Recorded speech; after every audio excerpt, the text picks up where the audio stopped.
Welcome, everybody. Coming up today, it's episode 111 of In the Front Row with Mike Vaccaro. We sit down with Pro Football Hall of Famer Rod Woodson, the former defensive back who grew up in blue-collar Fort Wayne, Indiana, stayed in state, played for the Purdue Boilermakers before getting drafted in the 10th round in 1987 by the Pittsburgh Steelers.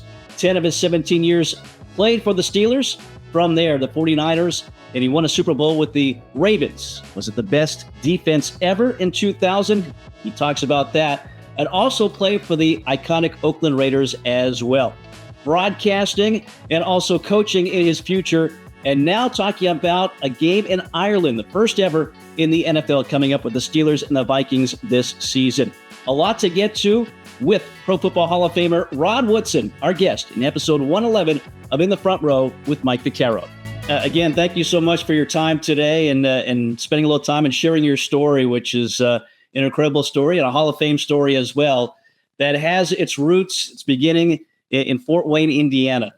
Tell us about growing up there and football and also track and field and how those were a part of your life and your athletic journey. Yeah, I mean, growing up in Fort Wayne, the blue-collar town, dad worked two jobs to make ends meet. My mother worked multiple jobs when we were younger. Growing up biracial in Indiana back in the 60s and 70s wasn't the easiest thing, but what it did teach me, and it taught us all, especially my two other brothers, that when we say, you're my brother, you're my family, it's not always technically you're my blood. Like we're not blood relatives. So it's like we had the same common goals, same common values. And that's one thing I learned. I mean, we grew up on the south side of the city, over by Memorial Park, went to Adams Elementary School. We went to Memorial Park every single day, and we had everybody. It was Hispanic, white, black, Asian. It was like a big melting pot in Fort Wayne and that side of it. And we all went to Memorial Park every single day to have fun, to go swimming, to go to the pavilion to get our free lunches that we could have. But what I learned more than anything growing up in Indiana is like how to work hard, because it was a blue collar town back then. That's when they had International Harvester was in existence in Fort Wayne. And most people who lived there worked for Harvester. And if you work for Harvester, you're going to be first or second or third shift. You're going to come home dirty as a father. But it was something that we learned to work hard and quit and not complain about it. Yeah, was that something that obviously played into your athletic career as well? It did. It was one thing I learned playing sports is that, there's no substitution. Obviously, God can give you speed, height, ability, but there's no substitution for hard work. And one thing that my father instilled in me is that if you really want to be great at something, you're going to work hard and you're not going to complain. And that's one thing I learned to do more so as I got older and got into college and left college, got to Pittsburgh. And then once I got into Pittsburgh, that's when I really started realizing, I knew I was talented, but I realized everybody else was talented too. And I remember Chuck Noll telling me one quote that he gave me. He's like, everybody's athletic. Everybody has ability. What separates you from the other 2,800 guys that play in the National Football League yearly?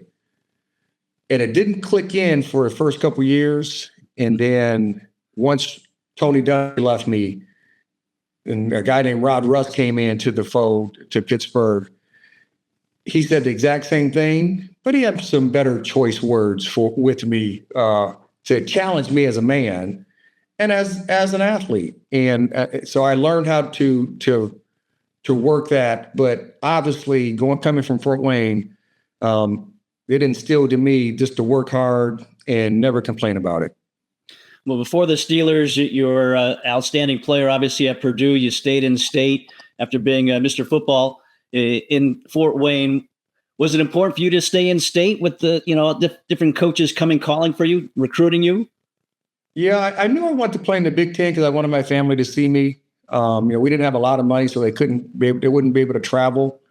Purdue was the one Big Ten school that said, "Hey, you sign with us, you're the starter. You're the starting safety once you come in." And went to Michigan under Bo, went to Wisconsin when they had Al Toon and all those guys. But Purdue was just a really good fit for me, having that opportunity to come in there and play right away. And my mom and dad can come and visit, week in, week out, which they did. And then I would always come back home during the summertime. But I think it was really important for me just to be able to let them see me play on a weekday or weekend basis when I was at Purdue. You also ran track there, an All-American hurdler. Was that part of it as well? Was that one of the few schools that would allow you to do both? Yeah, most of the schools were going to let me at least run indoors. But track was really my first love because I was just naturally fast.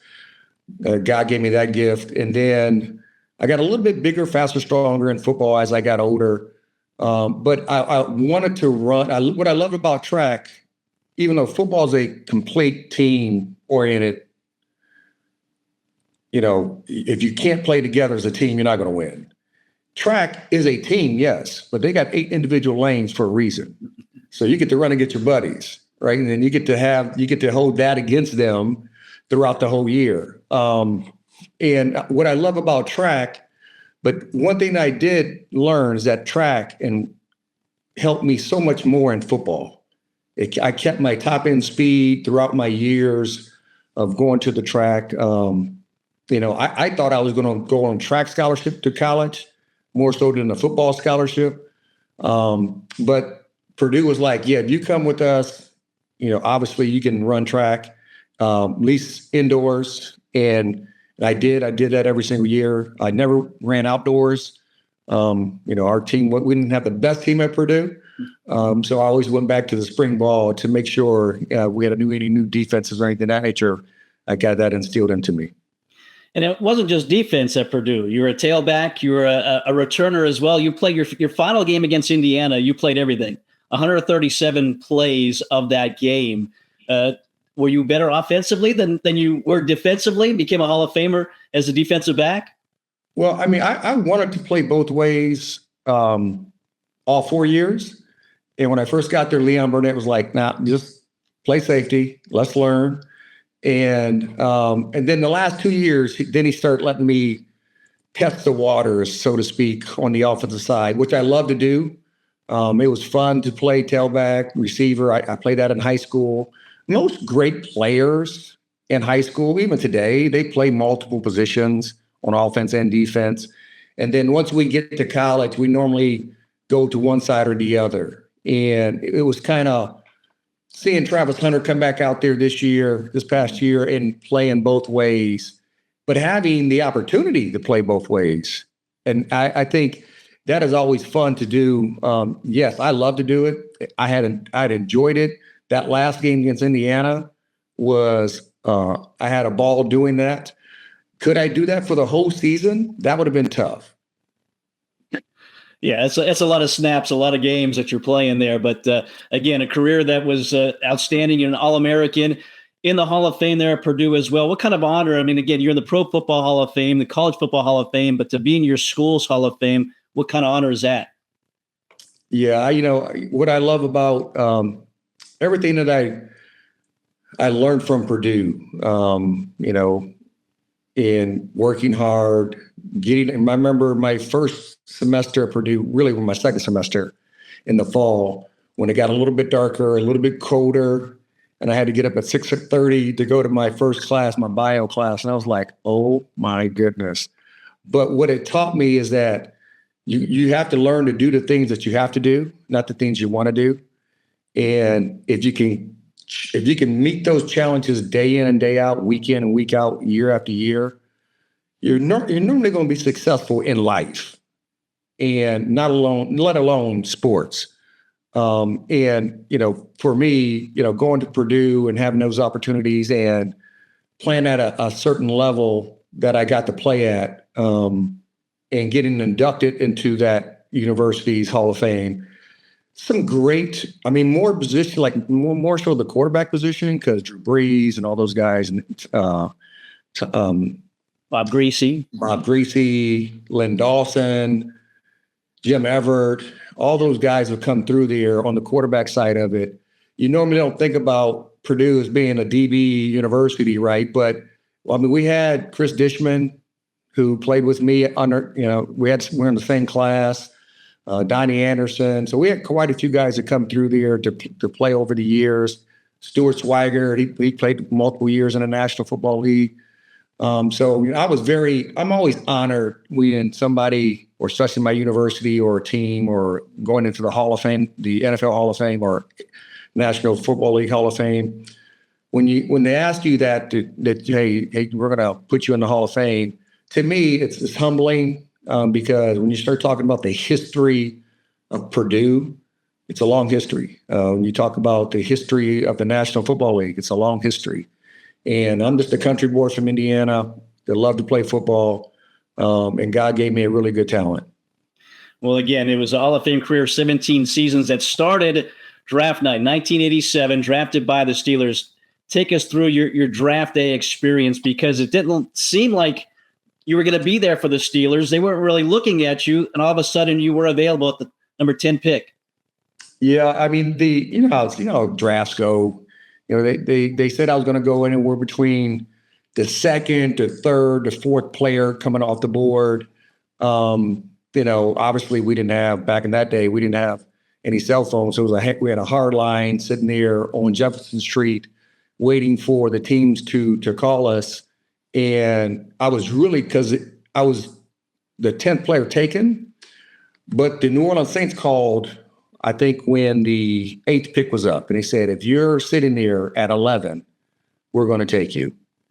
And the phone rang at 10. It was the Pittsburgh Steelers. And they're like, do you want to be a Steeler? I'm like, absolutely. And for me, it was a blessing to go to Pittsburgh, because I think the level of the standard that they had inside of the building. Chuck Noll was there, and he was no nonsense. But having all those old school guys around, where when I first got there, Donnie Shell was still playing, Stallworth was still playing, Mike Webster was still playing. So getting to be around those guys, and then I got to meet who I think is the best corner in the history of pro football, Mel Blount. I remember I didn't sign my contract until October 28th with the Steelers, so I didn't get to play the first full year. But the following year, I remember meeting Mel. I was coming up after practice. I had my head down in my locker, and I see these big old cowboy boots sitting in front of my desk, like in front of my face. And I stood up, and I'm thinking I'm tall, right? I'm 6'1". That's a pretty decent sized corner. Mel Blount is 6'4", every bit of it, and long. And he wears these big boots and his big cowboy hat and the big buckle. And I'm like, no wonder you were so good. Like, man, how did the receivers get off the line of scrimmage? And then I realized, and I started I've always paid attention to him, but really watching his highlights, like, he ran like a deer, and they changed the rule because of him. That 5-yard chuck rule, because of Mel Blount, was killing receivers down the field. So to me, I think that was, it was a blessing to be around somebody like that on a yearly basis, where I could, if I had some type of issue or questions, I can kind of ping it off of him or the other greats that were there. Because a lot of the great players who won those 4 Super Bowls, they were still living in that Pittsburgh area. Yeah, as you mentioned, you didn't sign right away. You held out. You ran some track during that time. What was that time like? Yeah. Again, when you mentioned Chuck Noll and some of those other veterans, how did they take you holding out? Well, Chuck got a little mad because he's like, we didn't buy him because he ran fast in shorts. We wanted him. We drafted him because he's a really good football player. But if he wants to go run track, and let him go run track. I know he was mad. But what it did for me, though, is it gave me an opportunity to see where I could maybe be at if I did run track outside. And I went to an LA track club under Chuck Debus. My time went from like a 13.6 in high school. And with Chuck Davis, I ran a 13:25, which I had the fourth fastest time in the world that year. And I went overseas, had a tremendous time, 21-year-old. And my first city I get dropped off at is I'm in Nice, France. And it's just a gorgeous area with beautiful people, beautiful food. But I got to stay there for almost 2.5 months because of that 87 year was a holdout year. I had a ball doing it. And I did contemplate not signing because I just wanted to see if I could, because I knew if once I signed, I would not be able to become an Olympian, or at least go into the trials to have that opportunity, because you couldn't be back then, you couldn't be a pro in one sport and an amateur in another. So that's the one thing that always haunts me, but I think I've been very blessed with the life that I lived so far. Yeah, you're a Hall of Famer, you're a Super Bowl champion, but a little bit of, you wonder what could have happened on the track in the Olympics? Yeah, because, those guys the guys I running against, they were running, that's their livelihood. And I was only running track, that was my first time running outdoors in 4 years. And I went from the time that I had from high school to having the fourth fastest time in the world. Yeah. So if I would have dedicated myself just for a period of time, how fast could I have been? Because Ronaldo Nehemiah was kind of like my idol growing up running. So I would try to emulate his style, even though I was more physical going through the hurdles sometimes and over the hurdles. But, seeing different individuals like that, saying, what could I have done if I would have just taken that time that I spent in football and put it in the track? So I still think about that today. But like I said, I've had a blessed life. I had a great family, and my kids are healthy, so I can't complain. Well, your physicality paid off on the football field. You made your debut in November 22nd, your first interception. Do you remember who it was against? Cincinnati Bengals. Cincinnati Bengals. And it's crazy that I wasn't playing corner. I was playing safety. So they let me. So Chuck had me different positions. I would play little linebacker against a couple teams that we had. I think we still was called a Charger package that we had back then, which I didn't like playing linebacker. That is a different type of animal, being inside the box like that on a daily basis. But I remember coming in and Boomer threw it. I think it was Eddie Jackson that he was throwing it to, or Eddie Brown that he was throwing it to. It tips off and it comes right into my hands. So we're on the right sideline, our sideline, and I just outran everybody to the sideline or to the goal line. I remember when I scored, I kind of pointed at the individual who was chasing me. I can't remember exactly who it was, but I get to the sideline and Mean Joe Greene walks up to me and goes, "Don't you ever do that again." And I'm like, yes, sir. I would not point at anybody ever again. So to me, that to me was like the standard that the Steelers had. Right? We're gonna win, but we're gonna do it with class. And we don't need to showboat. We don't need to do all that stuff. So, I really enjoyed being a part of that, because under Chuck Noll, under Tony Dungy, under Rod Rust, and then I got to play under Bill Cowher, Dick LeBeau, and Dom Capers for 10 years of just inundated with all this knowledge of football, and being able to take that back to the practice field and the playing surface on game days.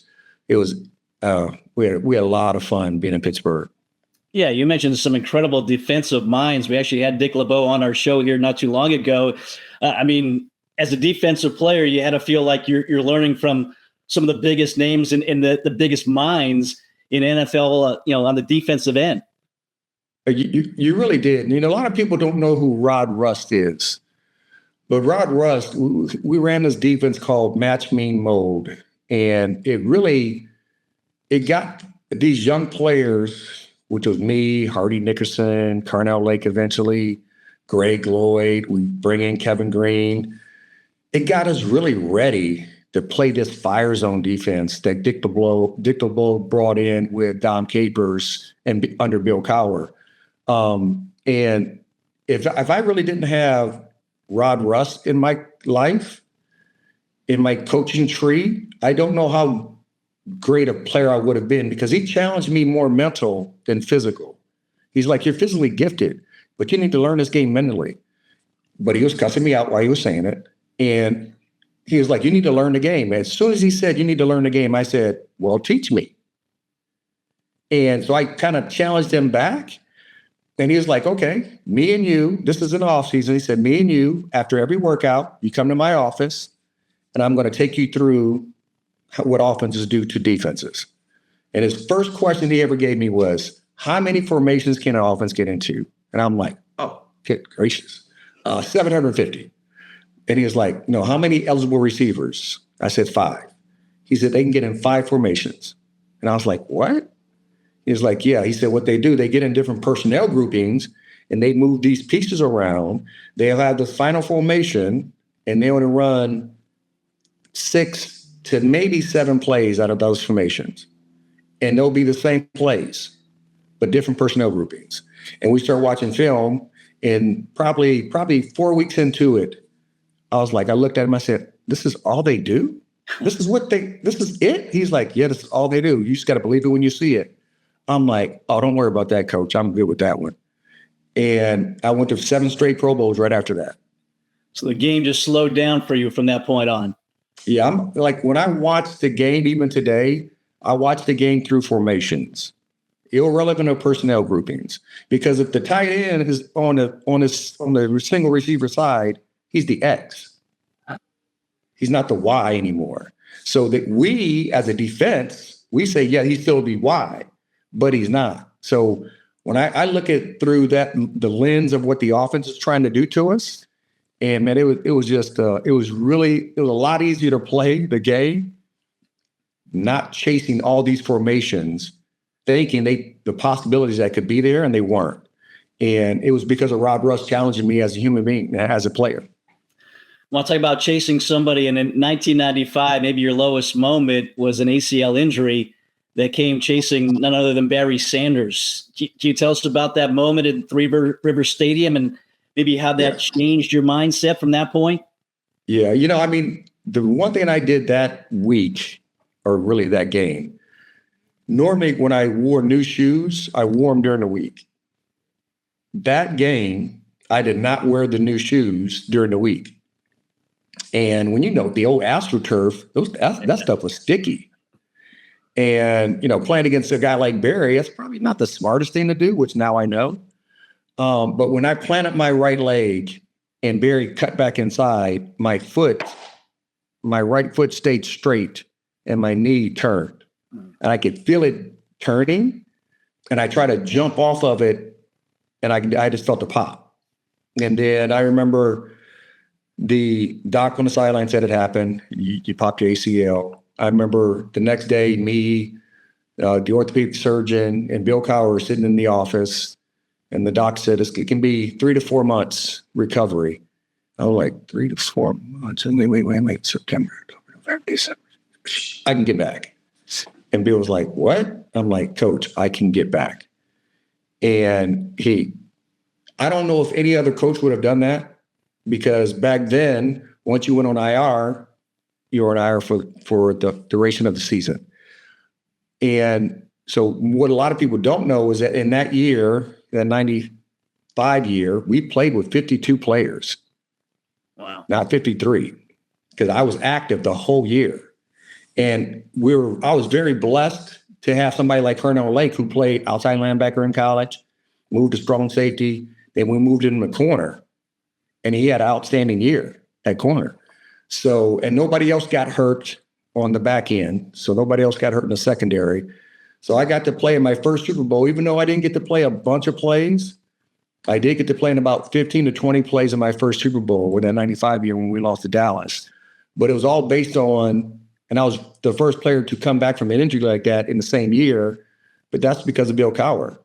I mean, no other coach would have done that. I know, and I love Chuck Noll. Chuck wouldn't have done that. So I've been like, man, I'm putting you on IR. I'll see you next year. So you and Bill Cowher, I would think, have a special relationship even now because of a moment like that. Yeah, I mean, I text Bill, Father's Days. I'll text him if he says something on game day. I'll be like, I don't know about that, Coach. I don't know about that. But yes, I got a lot of respect for Bill Cowher, and everything that he's done for me in my career in the time frame of especially that 95 season, really based off that 95 season, because that's the year he showed me his true character. Like, people give you moments, and in those moments, they show you who they really are. And he showed me how much he respected me by giving me that opportunity to play in my first Super Bowl. 10 years with the Steelers, and then you move on from there. And I know at one point you were part of a group of players who had sued the NFL to be an unrestricted free agent. So you take advantage of that, eventually go to the 49ers, Baltimore, the Raiders as well. Was that kind of your plan at that time, or were you just kind of trying to protect yourself for down the road? No, my plan was to stay in Pittsburgh forever. I remember going through the process of having a new contract. They wanted to give me a 3-year deal. I asked them I said, this push it to 5 years. It's not guaranteed anyway. It helps you guys in the long run because it takes my cap number down. And the only reason I left the Steelers is because on draft day that year of free agency, they called me on that draft and they're like, are you going to take our deal? And I'm like, wow, I spent 10 years with you guys. I busted my hump for you guys. I'll do anything I can for you guys. And you give me a 45-second window? I hung up. I was kind of bitter for a while. And then I went to San Francisco. Obviously, we had a pretty good year that year. Then following year, we were 13-3. We lose to the Green Bay Packers in the championship game. And then I go to Baltimore the following year. But I was still kind of bitter. But then once I got to Baltimore and talking to Marvin Lewis, Marvin's like, don't be bitter. Listen, because Marvin was in Pittsburgh with me. So he's like, listen, they did what they had to do. You did what you had to do. Let's move on. And I did. And that's when I kind of just said, hey, listen, at the end of the day, and what I say all the time now is at the end of the day, I'm biracial in life. I'm biracial in football. Right. So I played for some iconic teams. I played for the last team that Eddie DeBartolo was a part of with the 49ers that year. Then playing for, obviously the Rooney family, playing for Mr. Modell. And then Steve Busciotti came in at that last year to buy partial of it, the part of the Ravens, and then coming in the following year buying the rest of the Ravens. And then I got to play for the iconic Al Davis and the Raiders, and I played for the Power Raiders when I was a kid. So for me, going through these different teams and playing for Baltimore, which I think we had one of the best defense in the history of football that year in 2000. It was kind of full circle going to the Raiders my last couple of years, finishing. So starting when I was 9 years old for the Power Raiders, and I got to finish for the real Raiders. Years later, when I was 30, and I think I was 37 years old when I retired. So that was, for me, it was full circle. Yeah, at some point, I think all athletes learn about the business side of it, the downside of maybe that, like you said, leaving Pittsburgh, but certainly landed on your feet and had some good stops along the way. As you said, Baltimore, and that was going to be one of my questions. Best defense ever in 2000, the Super Bowl champion Baltimore Ravens team? Yeah, a lot of people don't put us in those categories because when they look at the best defenses normally, they want to look at consecutive years, right? And unfortunately, we didn't have that opportunity because we got kind of dismantled after that Super Bowl run. But that year that we had, so the first year I get there, we were 6-10. We weren't that good on defense or offense or special teams. And then Brian Billick comes in the following year. Marvin Lewis is defense coordinator. We finished 8-8. Then the following year, we get rid of some of the guys who they don't kind of fit the mold of what now it's called play like a Raven. That's what their motto is. It's very similar to the standard is the standard, which Pittsburgh has, right? It's very similar. And a lot of stuff that we did in Pittsburgh, I took to Baltimore with this, having our individual player-only meetings on Fridays. But then Ray, as he grew, because the first year I got there, Ray was only going in his third year, and then his fourth year, his fifth year. But Ray was getting better and better at speaking and talking and being a leader. And eventually he became one of the best leaders I've seen and heard talk to players because everybody can kind of relate to him. And that year, it was just that Marvin became a really good defense coordinator. He had some great game plans. You couldn't move Tony Siragusa and Sam Adams. Those guys are massive tree trunks in the middle of the field. Our linebackers could run. Our secondary could run. Ray was balling out. Peter Bulwer was getting after guys. And we had so many really good players that just played well together. But it all started us in practice. We all had to run to the ball for the first 3 years. It was a kind of that repeat process. And once I got Ray to buy into all of it, that's when all the guys bought into it because they looked at me like my big uncle. Oh, man, I played with you on Tecmo Bowl, Rod. I'm like, what the heck? I'm not that old, But then I was like, okay, they're going to listen to Ray way more than me.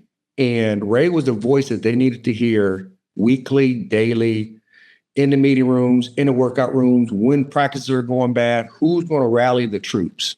It was Ray Lewis. And that given year, we had arguably the best defense. And we shattered the 85 scoring record, Bears scoring record by 30, I think like 32 points, something crazy like that.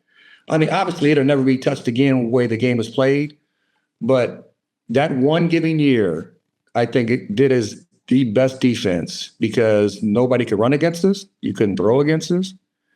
I mean, you thought you could, but you just wasn't ready for our speed. And we weren't fast just in the first quarter. We were just as fast in the fourth quarter because we trained that way the whole offseason. And for me, yes, I think that is I had some good defenses in Pittsburgh now, and we got after people. But that defense that year was the best one that I think has played in the National Football League to date. Is there any moment better than winning a Super Bowl, winning that last game and hoisting that Lombardi trophy?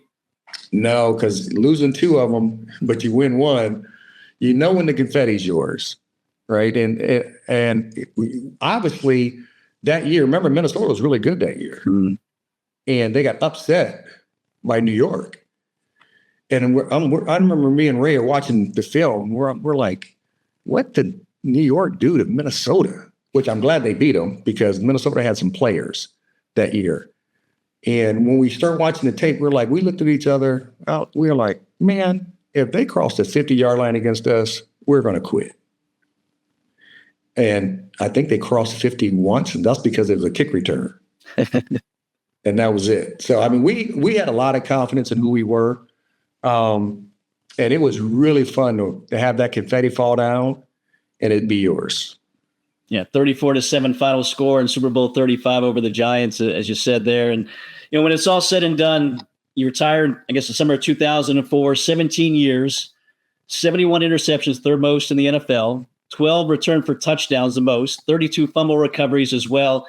And then you get the call from the Hall of Fame, first year eligible in 2009. What is that moment like when you get that call, that knock on the door, and you're going to be wearing that jacket? Well, back then they didn't do the knock on the door. Oh, okay. I was working for the NFL Network at the time. I think we were in Tampa for the Super Bowl at that time. I think it was Tampa in 2009. I believe it was. And I'm walking over the bridge. So I don't get any calls or anything. So I'm just going to work. And as I get into work, we're talking, they got me set up on the screen and pop. My whole family's in my whole neighborhood got all my jerseys on at my home, and they're like, you made the Hall of Fame. Congratulations. And I had to it took me everything in my power not to cry on national TV. I was like, don't you dare start crying on national TV. But it was a tremendous feeling. And once that happened, it came out, I was again overwhelmed with the possibility of a kid from Fort Wayne, Indiana, being in the Pro Football Hall of Fame. What's the likelihood of that happening? So, to me, again, I'm still honored and humbled by anytime I go back to the Hall, which I'll be going back to the Hall this year to honor Eric Allen. And anytime you go back and see your own bust, it makes you humble. But I'm very appreciative of everybody feeding into me throughout my childhood, throughout my life. It takes a village, that old saying, it takes a village to raise a kid. And it did. In my neighborhood, if we did wrong, they were going to tell mom and dad, and then we had to wait for dad to get home. And once he came into the house and we were in the back room, we were in trouble. So, I'm very honored and humbled again by being part of the Hall of Fame. And I still catch myself at times saying, when I went in, I was the 253rd player in the history of pro football to go into the Hall of Fame. To me, that's kind of crazy from where I kind of grew up from. And you did it in your first year as well. Is that a point of pride as well that your first year eligible, that you're voted in? Yeah, I don't see me being a first ballot Hall of Famer comparable to a guy who maybe goes into from the veterans side of it. We're all Hall of Famers eventually, right? And we're all going to have the same gold jacket. We all got the same ring. We're all in the same room. I know different people, not going to mention names, who say there should be different rooms of the value of how good players are, but I don't believe that. Again, I'm honored. I love meeting the old school guys. There's not that many of them left. Heck, matter of fact, I'm the old school guy now. We're meeting all those old school guys and listening to their stories. Talking to people like Dick LeBeau, who was a great player, along with Lem Barney and Night Train Lane, with the same team. But meeting guys like that and talking to guys like that, it keeps you humble to me, because they have set the path for my generation. We're setting the path for the next generation. And hopefully the new guys who are coming through the league today, the best players who get donned as a Hall of Famer, will carry that mantle and to lead the new generation into the Hall, without saying that it should be different rooms from different levels of play. I just don't believe that. Yeah, football is football, and again, you deserve to be in there. As your career certainly shows that. For you, after that, like any athlete, there's the what's next. Broadcasting, coaching. What did you enjoy most of what you were doing after your playing days? Yeah, the one thing I wish I would have done again. I talked to my wife about this about two weeks ago. When Bill Cowher, so as soon as I retired, Bill Cowher called me and said, I want you to come over and coach. And I was like, Coach, I love you to death, man. I don't know if I'm mentally ready to coach and put all my time in like you guys do in the coaching profession. And so it took me, probably was it 10 years at the NFL Network. And then Al Davis called me in 2011 or 2012, I think it was. Called me and said, hey, Rod, you want to coach our Raiders? You want to coach the corners? I'm like, you know what? Yeah, I do. I already told Bill Cowher no. Do I want to tell the Godfather? No, you can't tell the Godfather no. So I did it. I had a great time. Listen, doing TV is completely different than coaching. I enjoy coaching more because everything that was given to me, I got to give back to the young guys. And all the stuff that we talked about, building a foundation first before you can build your career. And if you can always go back into the foundation, because everybody's athletic, everybody's talented. So how are you going to separate yourselves? And so that's one thing that I got to say to the guys that when I coached with those individual players. And hopefully I made a difference. Hopefully I planted a seed. Hopefully another coach, another mentor came around, watered that seed, and it came to fruition, and it came to harvest eventually. Well, again, from the coaches that you had, the Hall of Fame players you played with, I'm sure that translated pretty well as being a coach. And now something's coming up this season that you're a big part of, the first NFL game in Dublin, Ireland, and it is the Steelers and the Vikings. What can you tell us about your involvement with that? Yeah, Big Game Travel, if you go to biggametravel.com, I'm the ambassador for the Steelers. John Randall's the ambassador for the Minnesota Vikings. So I know the Steelers are going to show up in force, and it's because it's the Rooney's Island. I mean, Dan Rooney back in the day was over there, U.S. Embassy. Not U.S. Embassy, but he was he represented the U.S. over there in his country. And he's done so much there. And, I've had camps for myself over there in Ireland, and they love the sport itself. But going over there with Big Game Travel, we're going to have a ball over there. And so I'm listening. Any Steeler fans that are out there, go to biggametravel.com, sign up, got limited tickets. We have so many different individual parties that we're going to be going to, but we're going to have a lot of great fun. Because if you've never been to Ireland, first of all, some really good beer, but some really good people, and some great scenery around the coastline that you would love to see. And you mentioned John Randall. I mean, if anybody remembers him as a player, he was a little crazy. He was a little out there. Seems like he's the yin to your yang. Is that what your fans are going to get with you two together? Yeah, I tell you what, every time that we do stuff together, we go to different events. I have a blast being around him. He's a great storyteller. Love being around him. I love how he loves his purple people eaters over there in Minnesota. They're just going and playing the wrong team at the wrong time in Ireland. That's all. I mean, you're playing against the Steelers have been over there, not physically over there all the time, but since Mr. Rooney was there going in, everybody knows. Everybody knows the Rooney family. Everybody knows the black and gold. So black and gold, I'm thinking they're going to take over the island for that whole week, and we're going to have a really good time.